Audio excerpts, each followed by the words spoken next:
내외문부라는 단어가 계속 나오는데 혹시 설명해 주실 수 있나요?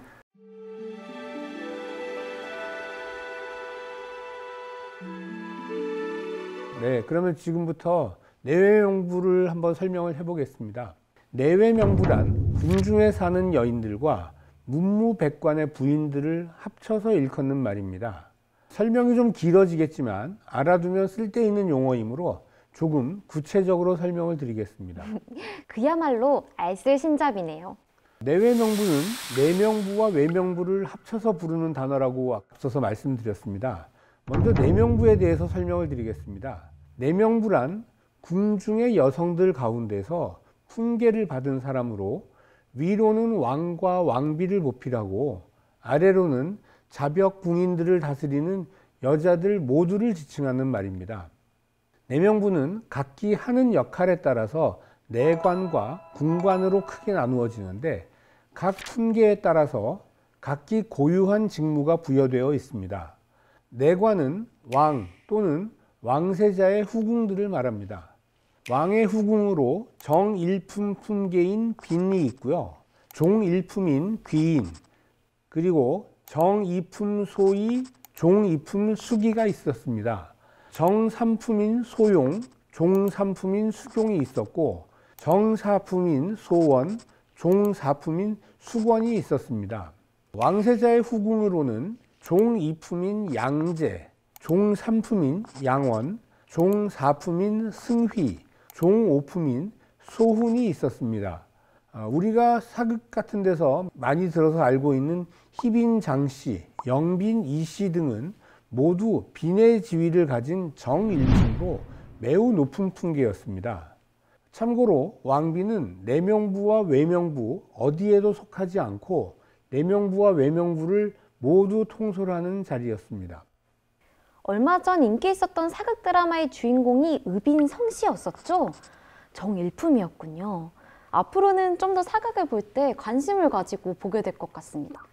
그게 바로 알쓸신잡 조선시대 이야기의 존재 이유 중에 하나입니다. 국왕의 후궁은 신분이 좋은 가문에서 정식으로 맞아들인 경우와 영조의 어머니인 쑥빈 최씨처럼 미천한 집안 출신의 궁녀가 왕의 성은을 입어서 되는 경우가 있었습니다. 내관에 이어서 궁관을 설명드리겠습니다. 궁관은 우리가 상궁이라고 알고 있는 궁녀들입니다. 조선시대 때 궁녀들은 홍수라고 부르기도 하였습니다. 홍수는 붉은 옷소매라는 뜻인데요. 궁녀들 중에서 나인들은 소매의 끝동에 자주색 물을 들이고 상궁들은 남색 물을 들였습니다. 그러니까 여기서 홍수는 옷소매에 자주색 물을 들인 젊은 나인들을 뜻하는 말이었습니다. 좀 전에 말씀하신 대로 얼마 전에 방영된 사극도 있고 하니까 상궁에 대해서 조금 더 자세히 알아보도록 하겠습니다. 통칭으로 우리가 상궁이라고 부르지만 상궁들은 상궁 중에서 가장 높은 품계인 정오품의 상궁으로부터 시작하여서 종구품인 주변궁에 이르는 궁녀들을 전부 이르는 말입니다. 이 상궁들은 정오품이 가장 높은 품계인 관계로 종사품 이상의 품계에는 오르지 못하였습니다. 이들은 일정한 직임과 품계를 가지고 국가로부터 녹을 받고 궁중의 살림살이를 도맡은 핵심 계층으로서 위로는 왕비와 내관을 받들고 아래로는 품계가 없이 궁중의 자벽에 종사하는 하층 궁녀들을 통솔하였습니다. 상궁도 품계에 따라 하는 일이 정해져 있었군요. 그렇습니다. 경국대전에 궁관의 직품이 규정되어 있는데 상궁과 상의는 정오품, 상복과 상식은 종오품, 상침과 상공은 정육품, 상정, 상기는 종육품 등 표에서 보시는 것처럼 정오품부터 종구품까지 역할에 따라 품계가 나누어졌습니다. 잠시만요. 이건 제가 알던 상궁들이 아닙니다. 이름이 너무 다 달라요. 지금 말씀드린 상궁은 법전에 규정된 궁관들입니다. 실제로는 반드시 이렇게 나누어지는 것만은 아니었습니다. 이러한 분류는 궁중의 행사나 의식이 있을 때 직분에 따라 사용된 것이기도 합니다. 하지만 상궁, 상의, 상복 같은 명칭들이 나왔으니까 간단하게 역할을 소개해 드리도록 하겠습니다. 정오품인 상궁은 궁관의 가장 높은 위치에서 국내의 사무를 총괄합니다. 역시 정오품인 상의는 일상생활의 모든 예의와 절차를 맡아보았고, 종오품인 상복은 궁중 안에서 의복과 수로 무늬를 놓은 채장의 공급을 총괄하였습니다. 종오품인 상식은 궁중 안의 음식을 총괄하였고, 정육품인 상침은 국왕을 일상으로 뵐 때와 왕이 옷을 입고 먹는 일을 진행하는 순서를 총괄하였고, 정육품 상공은 여공과 정과에 관한 일을 담당하였습니다.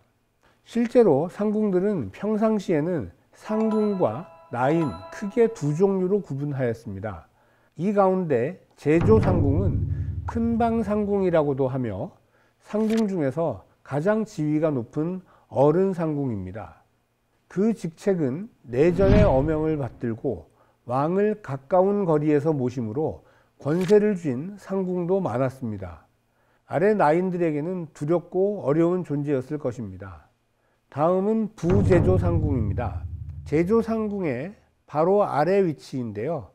아래 창고, 즉 하고를 관리하는 상궁이어서 아래고 상궁, 아리고 상궁이라고도 하며 내전 별고를 관리하였고, 옷감, 그릇 등 안곡간의 출납을 관장하는 중요한 위치였습니다.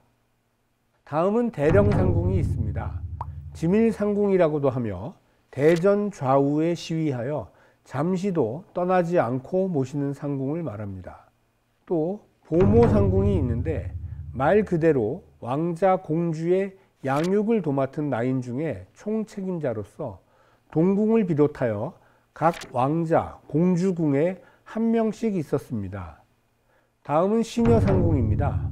주로 지밀에서 봉사하여 서적 등을 관장하고 글을 낭독하거나 문서의 정사를 맡고 대소잔치 때 내연의 좌우에서 찰례, 전도, 승인, 시위의 일을 거행합니다. 같은 임무라도 모시는 상대에 따라 왕, 왕대비, 대비, 왕비께는 개청, 찰례, 전도, 승인, 시위라고 하고 왕세자, 세자빈에게는 승도, 배위, 찬청, 전인이라고 합니다.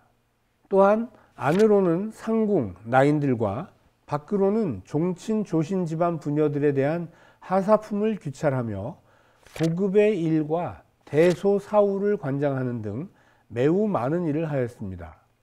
이 밖에 일반 상궁들이 있고 그 아래 나인, 즉 항아님이 있습니다. 항아님, 요즘 많이 들었던 이름입니다. 드라마를 아주 열심히 보신 것 같습니다. 이 항아님, 즉 나인이 되기 전에는 어린 생각시 시절이 있었습니다.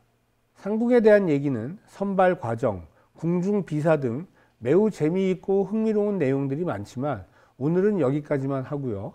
다음은 외명부로 넘어가겠습니다.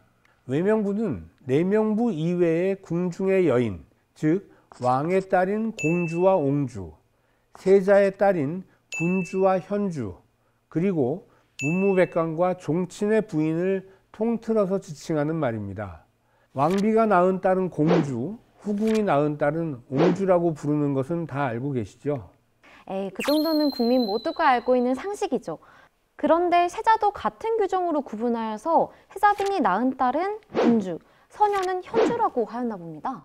아, 훌륭하십니다. 하나를 얘기하니까 열을 아시게 되는군요. 자, 그러면 왕자들은 어떻게 구별했는지 혹시 아시나요?